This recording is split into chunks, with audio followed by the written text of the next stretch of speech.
I mean, every country wants to be more wealthy and bigger, etc. And countries use different methods, like how to succeed. And the Estonian way was to think that can we be bigger than we actually are? So, like land-wise, we are the smallest Baltics, and people-wise, we are the smallest Baltics. And but we all know that the economy basically is like dependent how many people are connected with your economy. So it was logical thinking that can we somehow connect more people with our economy to bring more customers to our financial sector, to bring more customers to our service sector, etc.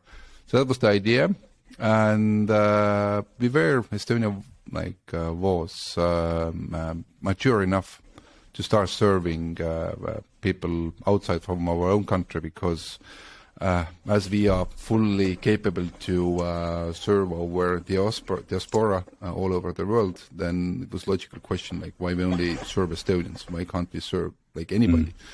What we totally miscalculated was that we created e-residency for the people outside of EU. And our main promise was that, okay, you become an e-resident, and then you can create a company in Europe and run it from, let's say you are in Delhi, and behind your kitchen table you can run your European company inside Eurozone and everything, and you have a European bank account. And like first e-residents, they actually came from Brazil, like physically to Estonia to register, and I mean, it was like so much fun. Today we have more than 100,000 e-residents, and 70% of them are from European Union. So it was like, and we were like, what? Like, I mean, like, we created it for like outsiders, and like now insiders are actually using it. So, and lots of them are from Finland. Okay, we understand that it's an obvious reason. If you have assets in Estonia, it's easier to manage them if you have a digital identity and you are partially Estonian. But like Germans, I mean, like, why you need that? I'm also an e-resident. Okay, yeah. By the way, e-migrant. Yeah, congratulations! Like, good to have on board. Like, and it was discovered that basically Germans take e-residency because it's so much hassle to be an entrepreneur in Germany. If you are one or two man company in Germany, like the amounts of money you have to pay just for bureaucracy, just running for the company, is outrageous. It's like 10,000 euros per year. And then there's a country, even if you outsource everything, the accounting and everything, like you pay 75 euros per month and everything is taken care of. And there is one nuance, like your business can't include cash, like you have to be cash free, like so. But I mean, if you are a designer, programmer, you provide global services for different companies. I mean, you don't have cash, like so. Only thing you need is like, please take this problem, take this like accounting and maintaining the company problem away from my table. Let me just do what I'm good at, and I'm good at as a specialist. So definitely, what we wanted to achieve, we achieved. The fact that the program is interesting, and also you have to understand that like here, being on the edge of European Union, you have to sell your country. Like you have to create the image for your country. So we always like to say that. But for example, if you need to buy steel, and there are two American companies providing it, one from Arkansas and one from Ohio, which one you take? Ohio. Why? I don't know. It just feels like a steely place. No? But like in the same way, like can you name a product coming from Slovakia? From Slovakia. I can name, I think, beer, or at least one or two. But, I've been there, drunk that. Some hockey players I could name as a product from Slovakia. Yeah, definitely. So, by the way, Slovaks usually do that same example. Like, can you name a product from Latvia? Like, so. Hope they know our beer. Yeah, obviously they all know your hockey team, like, but that's the point. I mean, Lithuania is known not about the products or the way how they do business. They are known about how they play basketball. So, and we don't have such a great basketball team or a hockey team. So we have to figure out our own stuff. And the Estonians have figured out that it's digital society, IT, the way how you organize the whole society to work together. Like, so that's our thing. And you have to fuel that image. Like, without fueling that image, like, you lose it instantly, very quickly. So E-residency definitely was part of that. And but the goal was, and still is, it's 10 million by 2025. And 10 million when we gave our second E-residency to Tim Draper, the famous Silicon Valley investment guru. He accepted the E-residency and said, like, why 10 million? Like, why not 1 billion? Like, so why you aim so low? and to be honest, E-residence brings in directly to the government around 40-50 million euro per year, where it's basically undebatable that it's like, so like companies, one-man companies created by E-residents, run by E-residents, those companies bring like 50 million. But there are like other, let's say, where like you have like E-residents plus somebody, or like E-residency in the board, or also the like image questions for the country. So definitely it's worth them 100 million per year for a government or for a country. And so definitely from that perspective, it has paid off.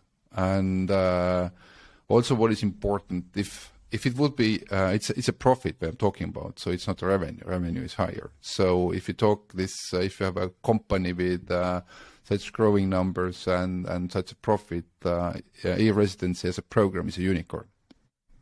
Like if you take the same terms or methods, like how you value, let's say, similar companies in startup world, it would be a unicorn. But then a bit of exponential growth is needed to reach that 10 million from 100K, no? We have a huge problem. It's a government startup, and government startup means that money doesn't work. So you can't just go and say that, oh, I'll give you all options, and like, let's do this, and then the company grows to 10 billion, and then we like all will be rich. Like, I mean, none of those. I mean, try to build a startup in a way that you can't pay the highest salary, and you can't give options, and you won't get anything if the program is successful. Like, so it's I mean, is this a pitch for the next project of government? No, it shows like how broken economically government startups are. And that's a problem of e-residency. For example, e-residence still demands a fingerprint. All this, if you are in e-residency, then you actually had to give your fingerprint to the Estonian government. Like, probably, so, yeah, that's actually not needed. I mean, it could be also face recognition, and face recognition is so much easier to do and location independent. You don't have to go physically anywhere compared with fingerprint, and that's why what we're saying that like this kind of like project needs product development, and like in private sector, it's super easy. Private sector just say that, okay, let's do it now, and let's change the course, let's upgrade our methods, but with government doesn't happen. So we're stuck there. But to be honest, I mean, it's much, in short term, it brings less money, for example, compared with Latvian government program where you actually sold, or I don't know if you still do that, you actually sell citizenship. So you can buy a Latvian passport, like if you buy enough real estate in Latvia. Residents, thankfully, not citizens. Yeah, okay, sorry. For citizenship, you need language, which is a good filter. Yeah, it's a good filter. Yeah, my mistake. But you can buy residency, which means that, and that program has, I think, brought to Latvia at least 1 billion already. Like so. So well, it's stopped now. So it's a wrong billion, from wrong places, I guess. But but that was the problem. Like Estonia also tried to do that, and I think like many of our politicians still who are in government were related with this. They tried to do that, but it was instantly killed like that. But I mean, Austria is doing that a lot. So there are many countries who actually sell this. So seems to be normal. It's a 12 billion yearly business, actually, selling residences in the world. I mean, besides the scalability issues, have there been any downsides from this whole digitalization and the whole project? That's unexpected downsides that you didn't foresee? I mean, if you talk about as a whole a digital society, then definitely the fact that the whole society is dependent on digital solutions might be seen as a weakness. It gives you a huge efficiency, but you also can't fall back to the paper anymore. So that's a downside. But from the e-residence perspective, what the downside of e-residence is, I mean, there was definitely many fears, like that e-residence would be started to be say channel for terrorism or money laundering or this kind of issues. And then we saw that, like hell, the old banking sector is laundering money in enormous scale, and before e-residency. Yeah, before and during and after, like, so. Yeah. I mean, you can't even imagine that kind of numbers from that part. And the beauty of e-residency is it's fully transparent, starting from the fact who the person is, who is the beneficiary, and we have the fingerprints of the beneficiaries. I mean, could you imagine that we would have the fingerprints of all the money launderers who laundered money for Latvia and Estonia to the Denmark and Sweden, like so? Well, we see those fingerprints all over the city, so I don't know. We see the casualties origin. It's actually a good popular. It was a popular pastime in our countries for sure for the last few decades, it seems. So now it's coming to light. But let's maybe touch another important aspect of running a country online, which is elections. And obviously Estonia has done it differently than most countries. We just the elections are the same. The methods is different. Yeah, exactly. 2 weeks ago, we had to go in Latvia to some schools and fill in some papers and throw them in a box. So why? And as usual, somebody threw in their passports. That's normal. Yeah. Why is it? How is it working for you guys? And why is the world not maybe more open to this? Because now, of course, you think about U.S. elections in 2016 and all the cyber attacks. What's your view on casting your vote online? It's a maturity of digital society, and different countries have this in different levels. And I think number one at the moment is China, and number 2, 3 is Singapore and Estonia. If I say maturity, I mean, we think that we are digital. I mean, we record this show being in different places. It didn't used to be this way, like 10 years ago. You pay by card.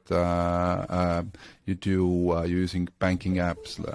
You live in your phone. You do your emails and everything. And you think that, we are digital. And you are. I mean, in your everyday life, like 99% of the things you can make it happen digitally.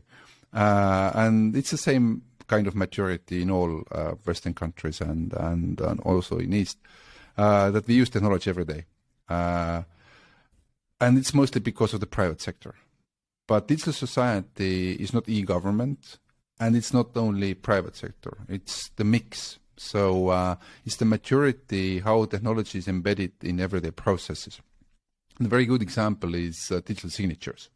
So how much countries use digital signature compared with the physical ones. And even so, there has been a dramatic change during last 2-3 years.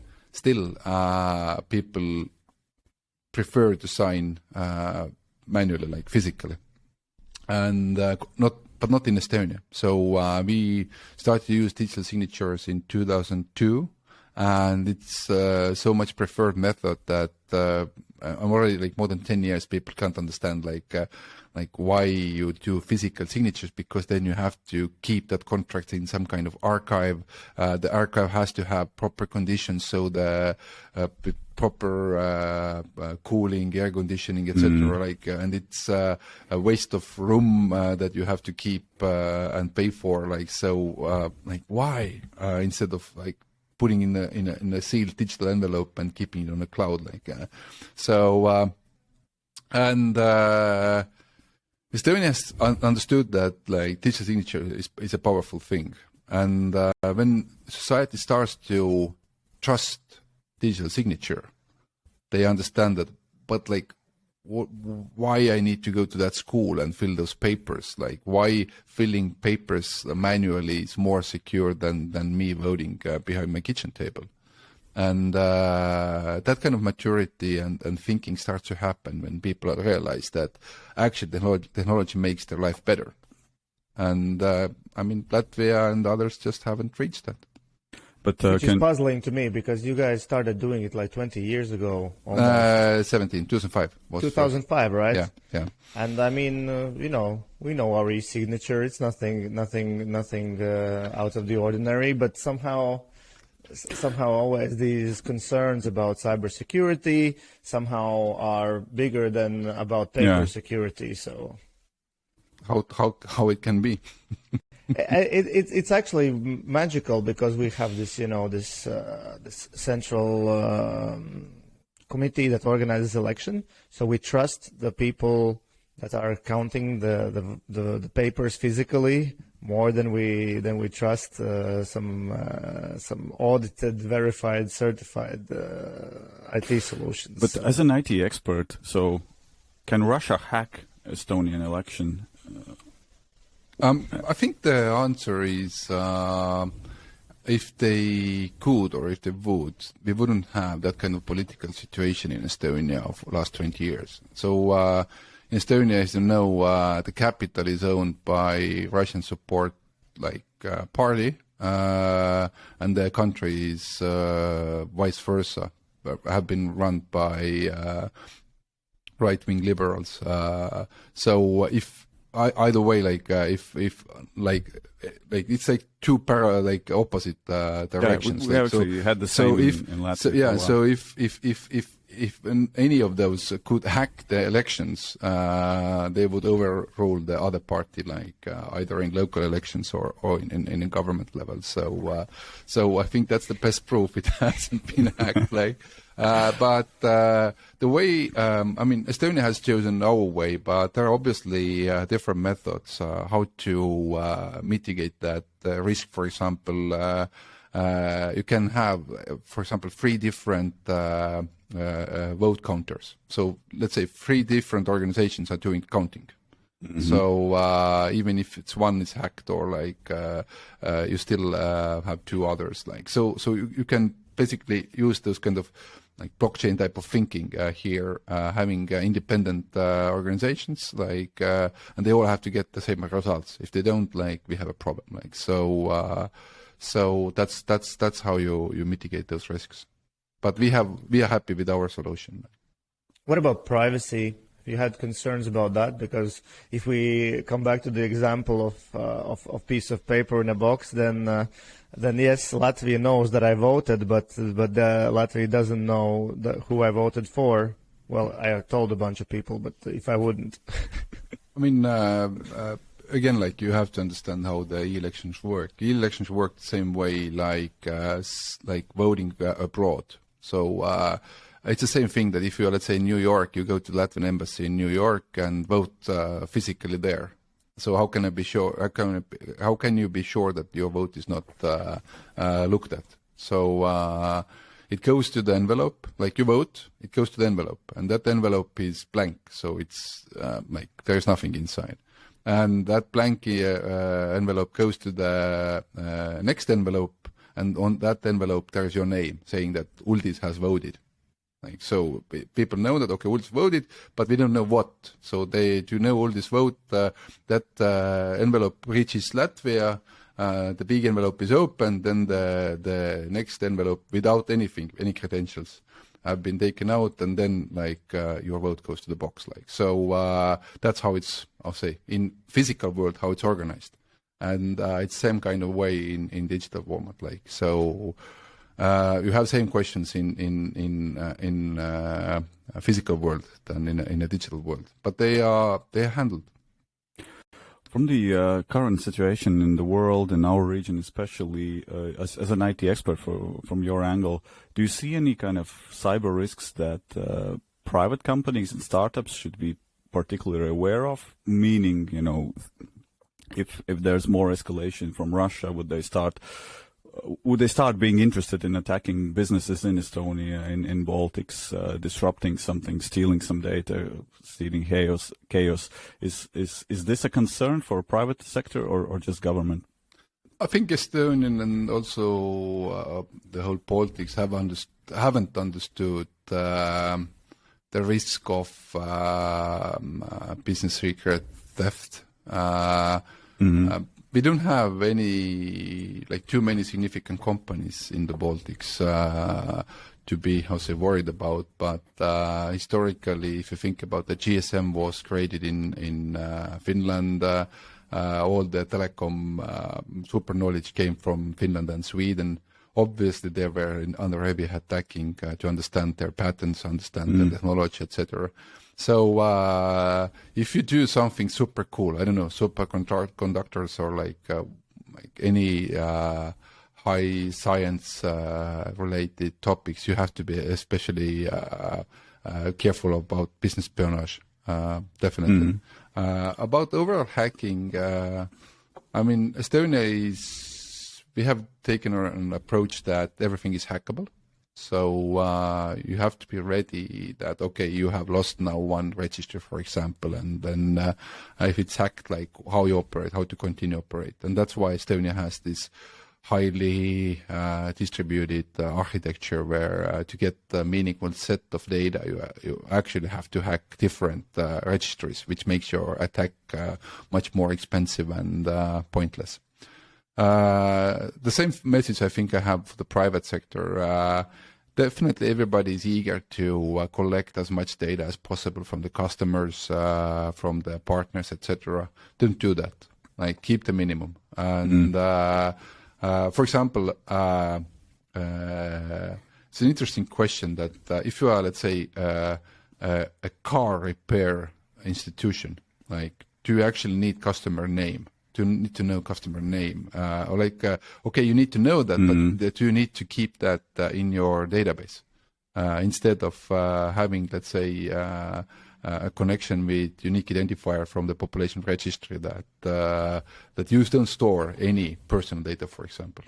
The only thing you store is the unique identifier. Okay, this car is, I don't know, operated not by Uldis, but this 379 type of code, and obviously you need if you serve customer, you need to see that it's Uldis that came to pick up the car, but that name came actually from the population register or some kind of third party service provider, so that you keep from GDPR perspective, for any perspective, you keep.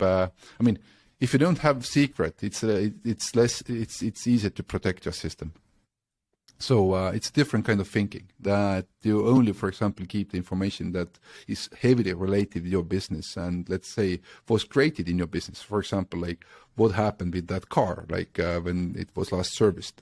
So you only keep that information and the rest is outsourced. So it's the same thing, we don't keep servers at the offices anymore, we use cloud, for example. It's the same kind of trend. Well, I guess it's also on one hand a potential solution for excessive government surveillance and invasion in privacy. If you don't have the data, then there's no data to abuse, right? So I think that topic is overrated from the start. First of all, if systems are fully digital, you can also start to understand who accesses your data. And that's something I always argue with Germans and people from Switzerland that if you say that digitalization is a concern of privacy, then vice versa. Being on paper is actually a concern of privacy. I mean, all the corruption you see in different countries, they usually because the processes are on paper. So it depends how much you pay me, how fast things get done. If you have medical records are on paper, you never can know who accessed them compared with the fact that, okay, I know exactly which doctor opened which medical record. So it's much easier to build proper privacy protection in digital world than in a physical world. That's if government cares about privacy, or if companies are under some control. But what are your thoughts overall? So for example, in China, we can see that if a state wants to enact a complete surveillance, it now has the tools that 20th century dictators would only dream of. They would have to develop spy networks and all these things. But now you don't need that. Also, companies like Facebook, the control they have, the information they have, Google. Yeah. Where are we heading in this direction for you as an expert in the area? Is future is bright, or there are some risks? Obviously, there are risks, and it also depends on people. So, to be honest, we don't know, and we can't be fully sure. Right? Okay, democracy is the best way for China, for example. Historically, they have always been an empire. So I don't want to live other people's lives, and if you don't like that, even China, you can change. You can move to another country. So it's not Soviet Union like we were, that you are fully, I'll say, behind the Iron Curtain, and there is no access to the outside world. They still can travel. So it's I would say it's they have a choice, but. The fact that, let's say, European governments chasing their people and data, European Union, not Russia, they're always a different thing, then I don't see that. I mean, if that will happen, the world is fucked anyway. Mm-hmm. Yeah, it's a fair conclusion, I think. Well, that's cutting the conversation pretty short on this topic, and maybe rightfully so, because a lot of talking heads spending a lot of time worrying about this. So let's talk about something more practical and more motivational. Before today's conversation, I thought that the world has figured out long-term incentives with the equity options. Have I been wrong? We talk about Koos now. So that's a startup we have founded. Koos means together in Estonia. So that's why we chose that name. But practically speaking, it's not a question what instruments are available in the world. The question is how and if they are used.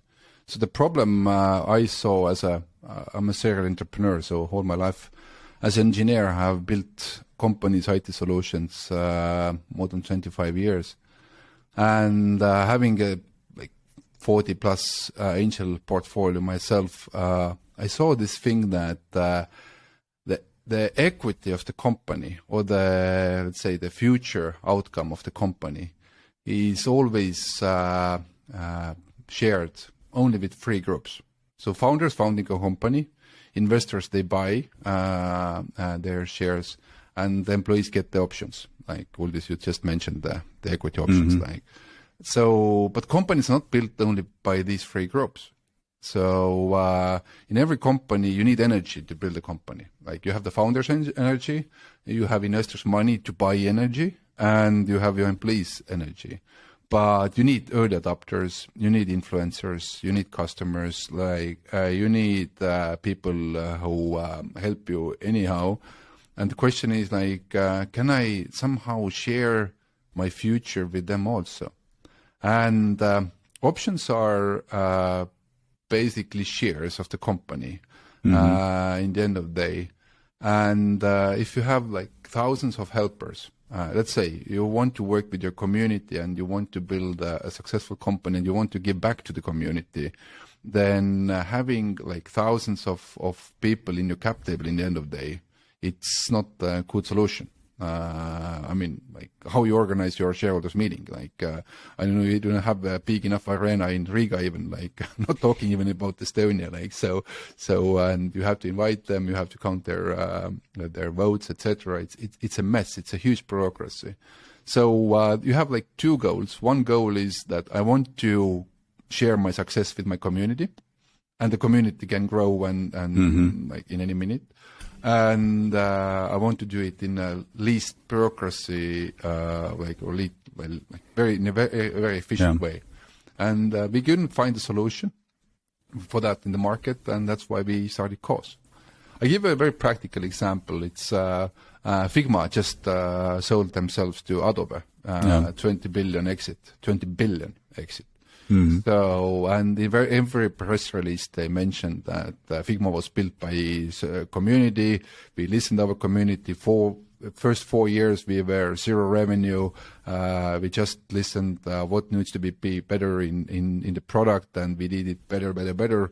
And thank you, community. Thank you for being so supportive. And now we sell it to Adobe with 20 billion. And how much you got?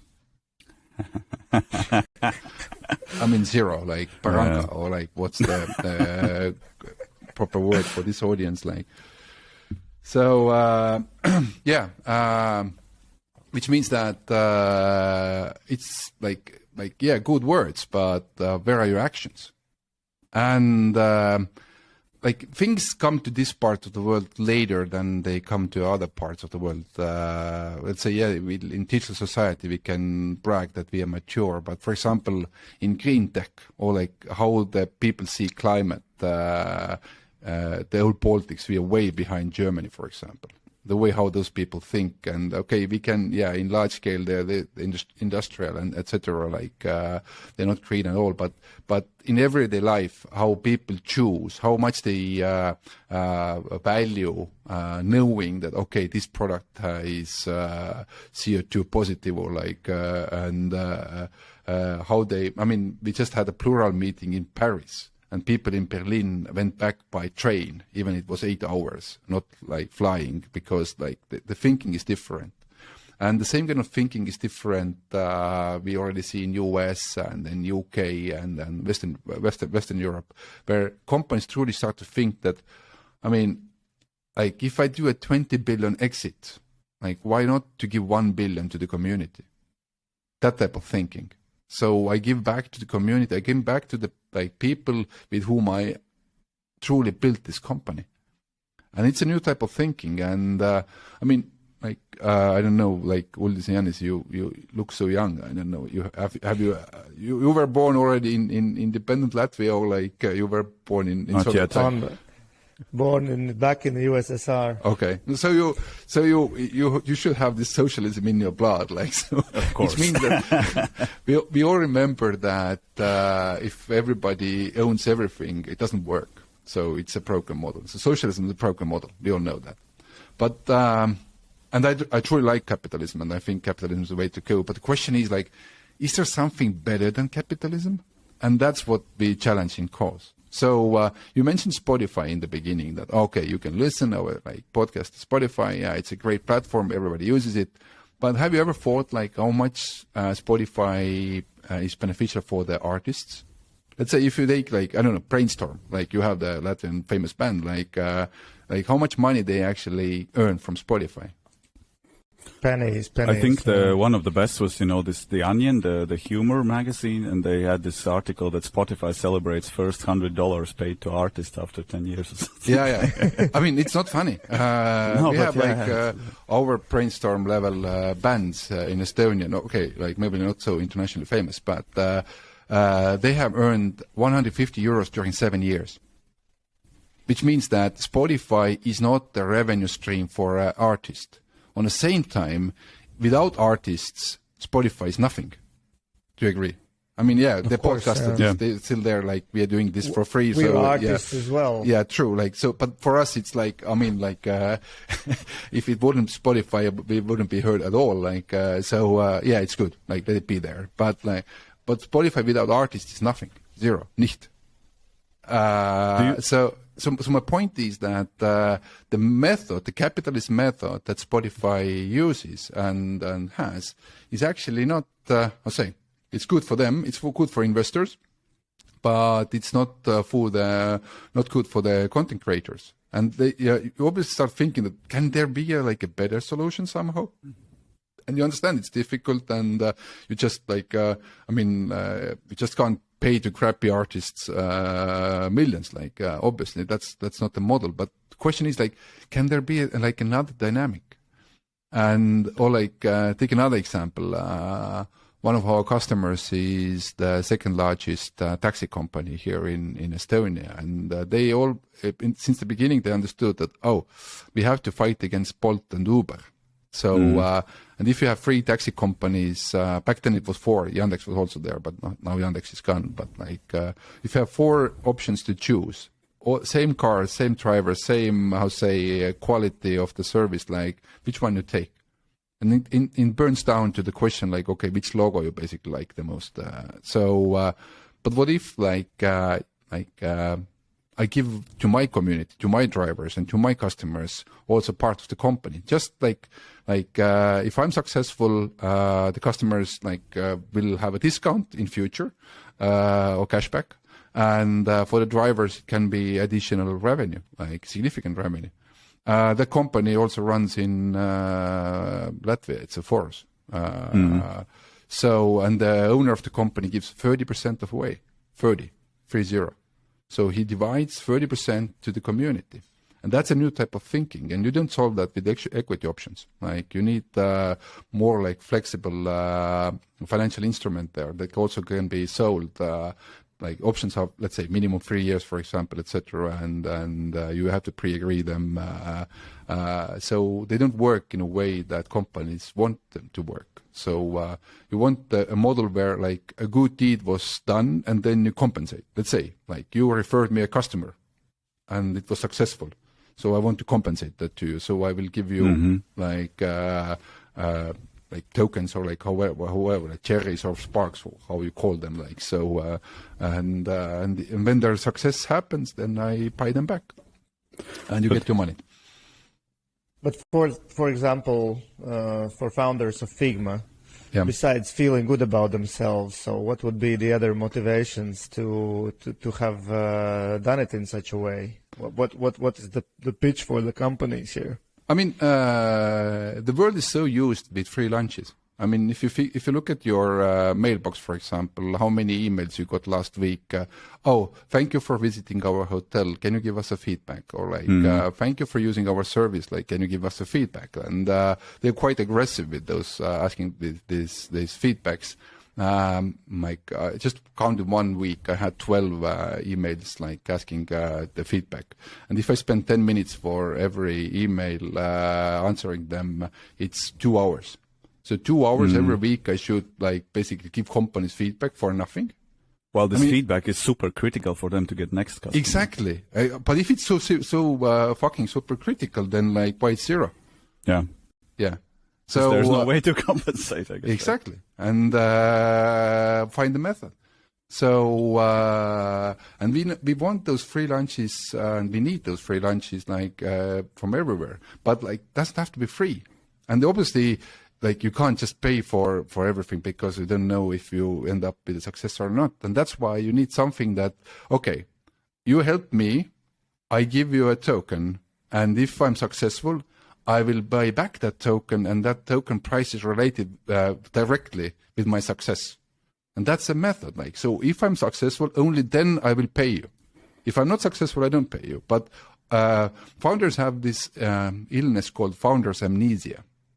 So what happens is that you ask favors from everybody, and then when success happens, you usually forget that. I mean, you even may have those concerns that I remember that guy actually made that intro, and that intro was super valuable. But I will help him next time. So it's deed to deed or something like that. So instead of that, just remember it. Okay, will this help me? I give you tokens, and if I'm successful, you get money. If I'm not, sorry, it was a good try, but it didn't come out. And suddenly, asking favors becomes not asking favors, but asking favors, but also compensating it. And it's a much better feeling when you are during the journey. So when you build your company, we could use it for podcasts as well, in theory. In theory, you could. I think you are. A lot of people come here because we don't have enough those international podcasts in Baltics that touch those topics. So I think you more need to the helpers you have, who help you cut those shows, or how to help to promote your shows. Definitely for them, for community basically. You've been sharing, you've been helping us. Unfortunately, we cannot afford that yet. Listeners, sorry, but this is really also for building communities. Listen, we will. Community, listen now. They even haven't asked for the price, so they don't know if it all costs anything or not. We actually eat our own dog food. So there is a moment that you can pay also with your success. So if you're successful, you're paying to us. Yes, you're paying a lot more than would pay initially, but you also will pay to us. But if you're not successful, nothing, we don't get anything. Well, life is life. So so listeners, if they truly would they truly think about it, they could do it. So keep asking. Okay, this will be no. But by the way, that's one thing I believe. One of the things I believe is that we will start living in a society where people truly value their time and their data. Today they just give it away to Google and others. Instead of that, they will start to choose which ring I take off from my finger when I wake up. Which company values my dream and my dream data the most. To the extent where I take my coffee and where I eat, etc. So it's community can be a superpower, and very influential. And let's say if the service is crap, if community acts together, then change can happen. But that's the thing. You before you buy your book, what do you look at? You look at reviews. If there's 0 reviews in the property, it always feels like, okay, what's going on here, right? So. You mentioned tokens, so obviously for me, from working in a particular industry, that immediately sounds like some blockchain-related things, securities laws, and all kinds of stuff. So, what is it that actually we're issuing? The Koos helps companies to legally issue promises. So if I give you a promise that I give you a part of the company, you don't get equity, but I give you a promise that if I'm successful, I will buy back that promise with this formula. So it's like financial guarantee. But there is no good term. Successful as in successful exit, or what? How do we define success? You predefine success. So, for example, when we give out Koos's tokens, it means that whenever we do an exit, an IPO or acquisition, whatever, there is a pure formula how the value of the token pool, the whole pool, is calculated. And obviously, you get your share of the token pool. Dependent how many tokens you have. That's how it works. So you predefine the conditions in advance. So let's say if I do an exit and my company is more than 10 billion worth, and I don't know how many conditions you want to put there. If all those conditions are met, I will buy back the tokens, or I will swap those tokens into the shares, like in a Forest case. Forest actually swaps into the actual shares. Most probably the owner wants to do an IPO, I assume. So the whole model is set up in a way that he doesn't buy back, he does a swap. So he actually get the part of the company in the end of the day, after 5 years. So yeah, that's how it works. And we used word tokens because there is no better, an easy to understand term.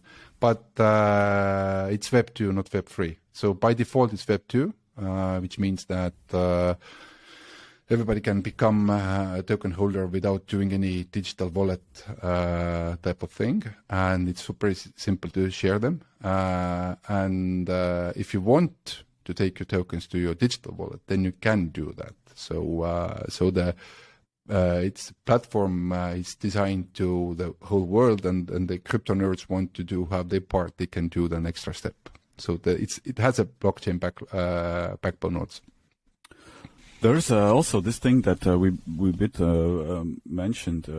I mean, we all love capitalism, but it's now in 2022 we start seeing some issues with it. And for example, one of those things that has happened in the world, if you look at the charts in the last 30, 40, 50 years, there's been a big transfer of wealth to basically shareholder class, meaning the productivity of the workers, people who go to offices and factories, has increased dramatically, but the wage basically in real terms has not grown, that kept up.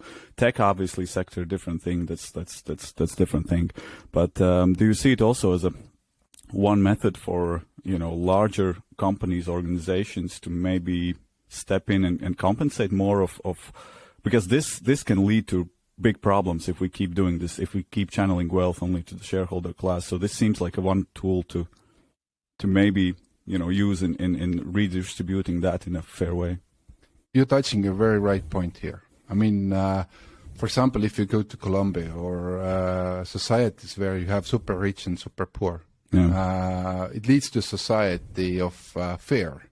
I mean, you can't send your child to the school without security because, it can be stolen and then somebody has money for the child. So nobody wants to live in that kind of society. Yes, you're super rich, but you have to be always behind the wall, and you can't enjoy the benefits of the country, the ecosystem, because there always is somebody might attack you. So having more equal world, as we have seen here in North, ends up with definitely more secure society, more freedoms. So you're absolutely right. There has to be a way to distribute wealth also and build that, strong middle class type of thing. Yeah. So we need that, and to achieve that, we need different methods. And one method is to also remembering and giving back to your community. One thing about those tokens, they cannot be bought; they have to be earned always. You have to do something for the community to get them. Sweat equity. Yeah, sweat equity. I mean, what is sweat if you refer me to somebody? But obviously, it's a main thing. I think everybody who is in the late seed or A round is definitely, they should talk with us because you need to grow. Investors demand you to grow. And the best way to grow nowadays is through a warm referral. So somebody intros you to somebody or says positive things about you. And the best way to motivate that is give them part of your company, but not actual share, not into the cap table, but promise them that if you're successful, if their help truly helped your company, they get compensated. So, I mean, it might be, in the end of the day, it might be, I don't know, 200 euros and you can have very, very good red wine or 2 red wines for that money. And most probably you would do it even for free, but it's better not to have this founder's amnesia and remember. And you can create campaigns where your community, not everybody will start to help you, but there always will be 4 or 5% of your community who are fans of your product, and having a tool to remember them and compensate gives your company more energy, to do exceptional stuff. It's also actually a good question because doing favors for free also feels good, right? Yeah, but and then it's a question whether that diminishes in any way if it becomes more of a transaction in such a way. yeah, but we are unequally connected. So there is a famous Estonian investor, Allan Martinson, who said one time that if everybody would give him €1 when he helped somebody, just like from that favors, he would be a millionaire.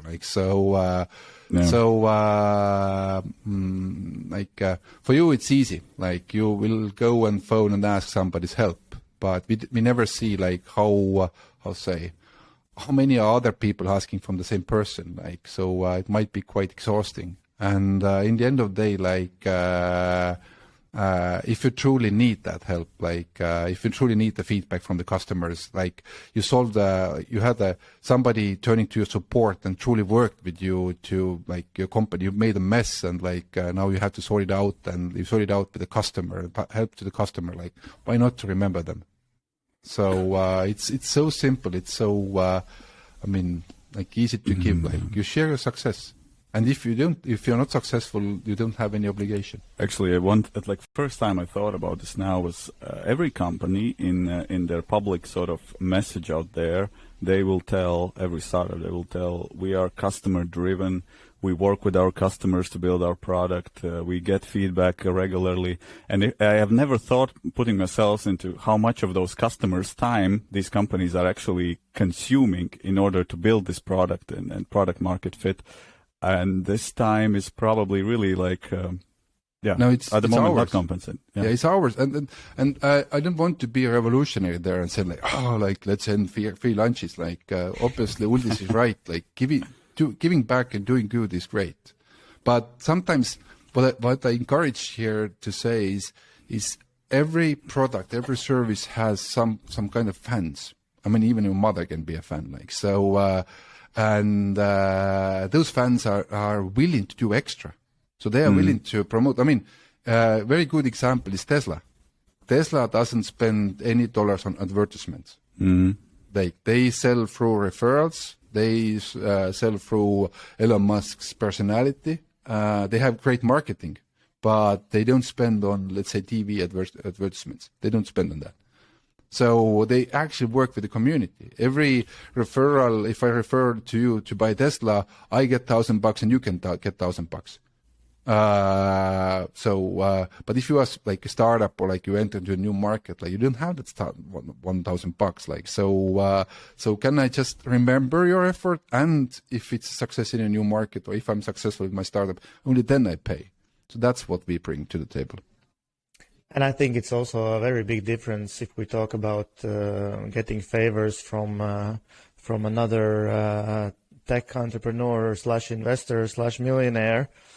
And actually spending some money and time to thank you to the customers and the community, because those are two completely different situations, right? Yeah, but if you're in a startup world, one mistake that every startup is doing is creating a advisory board that doesn't pay back. So you give 0.5% to every advisory board member, and usually you use an option scheme, which means that you agree this in advance. Okay, during the next 3 years you will help us. But if I'm also part of many advisories, and in some advisories I'm like a king in the world. I truly help them, and I truly feel that I truly help them. And in some advisories I'm a crap as shit. So I just can't match myself with a product or service, and I don't actually contribute. But the options are flowing, so let's keep getting it. So option is like a prepayment, and instead of being prepayment, what you should do with your advisories, and if they are not crappy advisors, they agree with this, is that okay, Jim or John, let's agree, we really need help you to attract a great talent and to interest, etc. Let's agree that if you bring us one good person, or you bring us 5 customers, and or you do 6, 7 other interests, we are willing to give you a 0.5% of the company. So, but we need those like certain things done. And every time you do something, we instantly award you with significant equity, just to keep you motivational with our company. So it basically turns the table. Like you only pay when there is actual value, and you pay a lot. Okay. So what I thought actually is that with this we are also approaching a time of sharing and Christmas and etc. So for my wife, Christmas usually starts. We have agreed that earliest October. So in the spirit of sharing, then let's let our listeners, companies think about what actually value they are providing to their customers, not with the primary service that they are providing and that customers pay for, but also other value. Yeah, I mean, for example, those promises, they're not tradable at the moment, and to be honest, I don't believe in the tradability in that sphere, because you can't make a market large enough to make it motivational. But what you can have, for example, startups, we already have seen, if you have investors, like in VC company who truly believes in your business, what you can do is that those VC companies, if they believe in your business, they're always willing to increase their shareholding in the company. So, for example, you can always have a open offer that, let's say, with the latest round turns, we are willing to buy back those promises from the market. So those VCs can be the money, like market makers, and all the company can promise that let's say, we spend 100,000 every year to buy back our tokens, like not more, and the price is fixed. And if there are more people willing to sell, then the price goes down. But I mean, you can do these buybacks, and you can have this VC support. Because VCs also understand that if community is motivated, I mean, they understand, okay, I can earn tokens and I can sell them, and okay, I will miss the upside, but I still can get return from doing the referrals or the feedback. Like it helps the company to grow. So you can have like a very good incentive schemes, especially before the Christmas, like somebody needs an extra buck, for example. All right, in the spirit of sharing, then let's wrap this up. And thank you very much, Taavi, for joining. Thank you. Yeah. Best of success for your mission. Clearly a mission here, not just a product. Yeah. And so if people want to reach out to you, what's the best channel to reach you? Yeah, you can always come through koos.io website, koos.io. Yeah, that's all. Like, you can always add me in LinkedIn or like write me in LinkedIn. And if you want to try it out in Latvia, I think Forest is operational in Latvia and Lithuania also. So ride with the taxi and like start earn your community share. Like you can see like how the tokens start to come to your account. All right. Thank you very much. Thank you. Yeah. Thank you. Bye bye.